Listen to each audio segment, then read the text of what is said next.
Et si je vous disais que ce que vous avez cru pendant des années sur la dîme pourrait ne pas être exactement ce que la Bible enseigne, que si vous continuez à donner sans comprendre, vous risquez non seulement de rater la bénédiction, mais aussi de passer à côté de la liberté que Christ vous offre?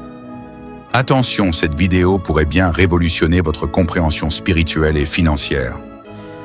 Dans cette vidéo, nous allons fouiller la Bible de Genèse à Apocalypse, explorer l'histoire, les textes hébreux et grecs, les enseignements de Jésus, les pratiques de l'Église primitive. Pour répondre à cette question brûlante, la dîme est-elle encore obligatoire dans le Nouveau Testament? Ou est-ce un principe que l'homme a conservé sans mandat divin? Ce n'est pas une simple opinion que vous allez entendre, c'est une confrontation entre la tradition et la vérité biblique. Restez bien jusqu'à la fin, car je vous garantis, ce que vous allez découvrir aujourd'hui pourrait transformer à jamais votre relation avec l'argent et avec Dieu. Tu crois connaître la réponse? Attends, tu vas être surpris, voire choqué.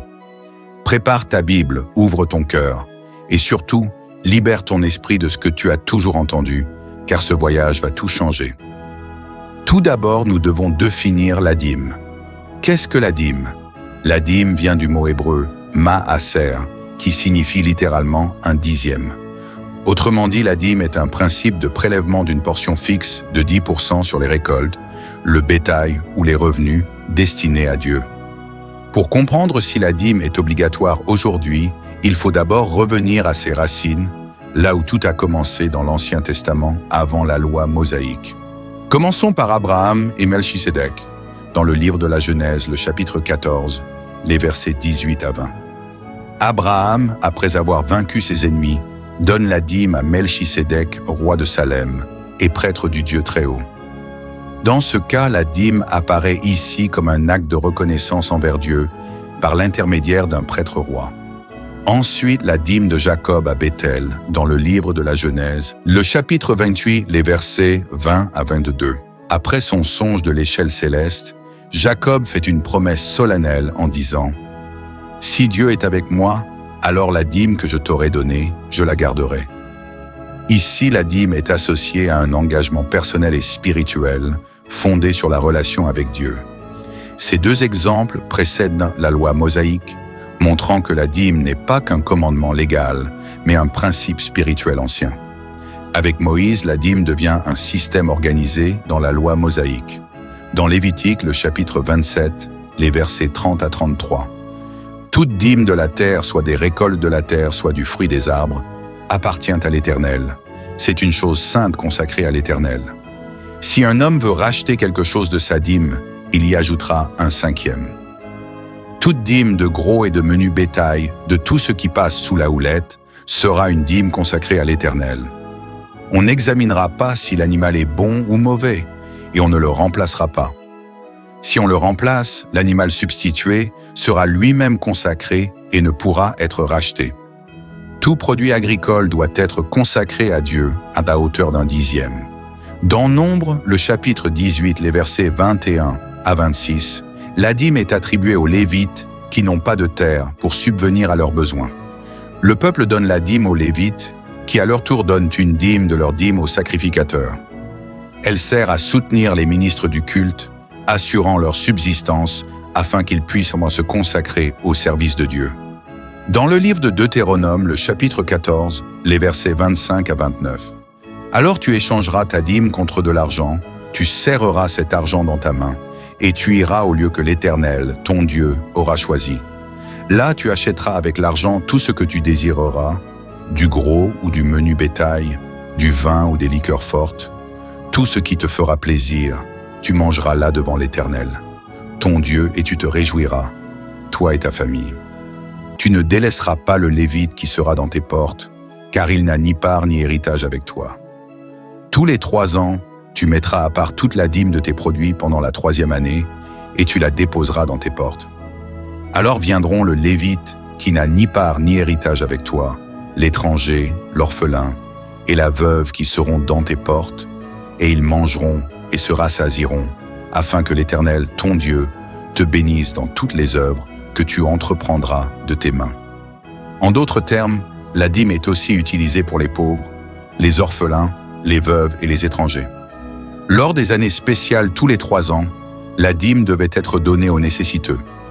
La dîme est donc un acte de justice sociale, un moyen de solidarité communautaire. Elle rappelle au peuple qu'ils doivent partager ce que Dieu leur donne avec les plus faibles. La dîme est intrinsèquement liée à la loi mosaïque qui gouvernait la vie religieuse et sociale d'Israël. Elle faisait partie du système du sanctuaire, des sacrifices, des règles alimentaires, etc. Ce système était un covenant spécifique au peuple d'Israël dans un contexte historique et culturel précis. La dîme n'est donc pas une règle universelle intemporelle, mais un signe d'alliance dans l'Ancien Testament. Les prophètes ne se contentaient pas de dénoncer la désobéissance rituelle. Ils allaient plus loin en révélant l'état du cœur du peuple. Dans Amos, le chapitre 4, les versets 4 à 5, « Allez à Béthel et péchez, allez à Gilgal et péchez davantage.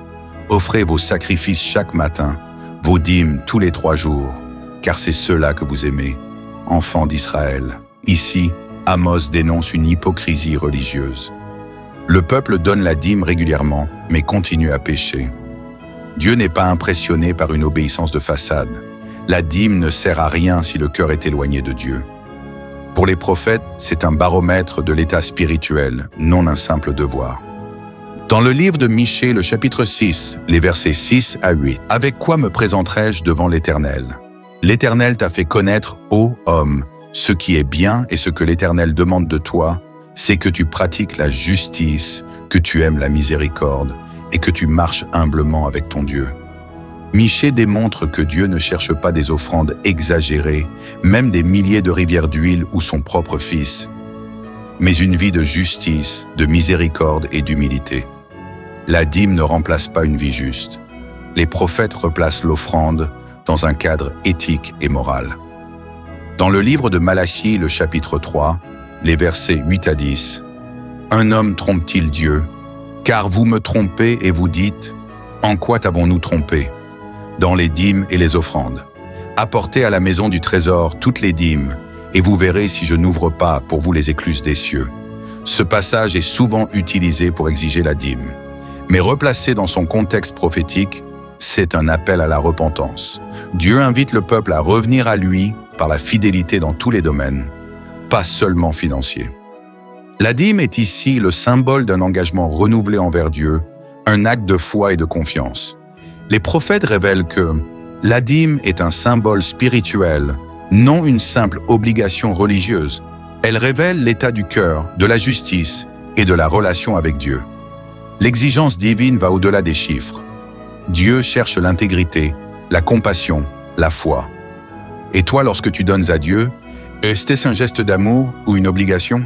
Dans l'Ancien Testament, la dîme était une institution théocratique liée au système lévitique, à la terre d'Israël, au temple et aux prêtres. Jésus a mentionné la dîme aux pharisiens, non pour l'imposer, mais pour dénoncer leur hypocrisie. Dans le Nouveau Testament, aucune obligation de dîme n'est imposée aux chrétiens. Au contraire, l'apôtre Paul enseigne un don volontaire selon ce qu'on a résolu en son cœur. Le cœur du don chrétien, ce n'est pas un pourcentage, mais un sacrifice d'amour, de foi et de reconnaissance. Dieu ne cherche pas ton argent, il cherche ton cœur. Ce message n'est pas une permission de l'avarice, mais un appel à vivre la générosité de l'Évangile. Es-tu en train de donner par obligation ou par amour? Es-tu un gestionnaire fidèle de ce que Dieu t'a confié? Ou ton cœur est-il attaché à tes biens, au point d'en faire un Dieu? Cette vidéo ne nie pas la nécessité de la dîme, mais elle souligne une vérité spirituelle profonde. Une dîme donnée sans amour, sans joie, ou sous la contrainte ne plaît pas à Dieu. La dîme est un acte de foi et de reconnaissance, pas une obligation mécanique. Dieu n'a pas besoin de notre argent, mais il désire notre cœur. Que chacun donne comme il l'a résolu en son cœur, sans tristesse ni contrainte, car Dieu aime celui qui donne avec joie. La dîme n'est pas une taxe religieuse, mais un acte d'adoration qui exprime notre confiance en sa provision. Une dîme forcée ou remplie d'amertume est un culte vide. Jésus a condamné ceux qui donnaient par devoir, sans justice ni miséricorde. Mieux vaut ne rien donner que donner avec réticence, car Dieu regarde l'attitude du cœur. Si la dîme devient un fardeau, c'est qu'on a perdu de vue son vrai sens. Reconnaître que tout vient de lui. Donner avec joie, c'est imiter le cœur de Dieu. Dieu donne avec abondance et plaisir. Quand nous donnons librement, nous reflétons son caractère généreux. La vraie dîme est un acte d'amour, pas une routine religieuse. Oui à la dîme car elle nous enseigne la dépendance à Dieu. Oui à la générosité, mais avec un cœur joyeux. Non à la culpabilisation, Dieu ne force personne. Donnez non par obligation, mais parce que vous l'aimez. C'est cela le culte qui le touche. Cher bien-aimé, Dieu ne veut pas seulement 10% de ta vie, il veut 100% de ton cœur. Il ne s'agit plus de dîme, mais de discipolat. Donner dans le Nouveau Testament, c'est répondre à l'amour de la croix par une vie entière, offerte à Dieu. Fais cette prière avec moi. Seigneur, je reconnais que tout ce que j'ai vient de toi. Apprends-moi à donner avec joie, non par obligation. Enlève de mon cœur l'idolâtrie de l'argent et fais de moi un canal de bénédiction pour ton œuvre. Je me donne à toi entièrement. Amen. Si ce message a touché ton cœur, abonne-toi à notre chaîne Laïque 3.0. Partage cette vidéo à ton pasteur, ton église ou un ami qui se pose cette question. Commente ci-dessous « Je donne avec joie, non par obligation ». Et reste avec nous pour d'autres enseignements profonds basés sur la vérité biblique. À bientôt.